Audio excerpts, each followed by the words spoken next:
எங்க இவ்வளவு தூரம்? எல்லாம் இந்த அம்மனை தரிசிக்கத்தான். இது அது எங்க தமிழ்காருக்கு ஒரே வயிற்றுப்போக்கு சீதபதியா இருக்கு. எந்திரிக்கிறதுக்கு 7 நாள் ஆகும் போட்டிருக்கு.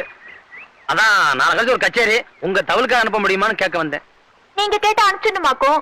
எங்களுக்கு கச்சேரி இருக்கு. ஆமா, தவிழ்காரரை பார்க்க மட்டும்தான் வந்தீங்களா? இல்ல இல்ல, அன்னைக்கு துண்டு விட்டு போட்டுனே, அது பத்திரமா இருக்கா? எந்த துண்டு? அன்னைக்கு உங்க இடத்துல மாலையா விழுந்துச்சு, அந்த துண்டு தான். பொல்லாத துண்டு. அதை வச்சுதான் நாங்க தலை தோட்டிக்க போறோமாக்கும். அந்த துண்டுக்காக இவ்வளவு தூரம் வந்தியா?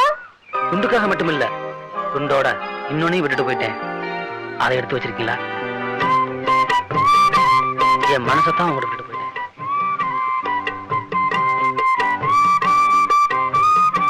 ஒரு மனசை கண்டுபிடிக்கணும்னா அது இன்னொரு மனசால தான் முடியும். அப்படி கண்டுபிடிக்கிறதுக்கு என் மனசு என்கிட்ட இல்ல, அது உங்ககிட்ட தான் இருக்கு.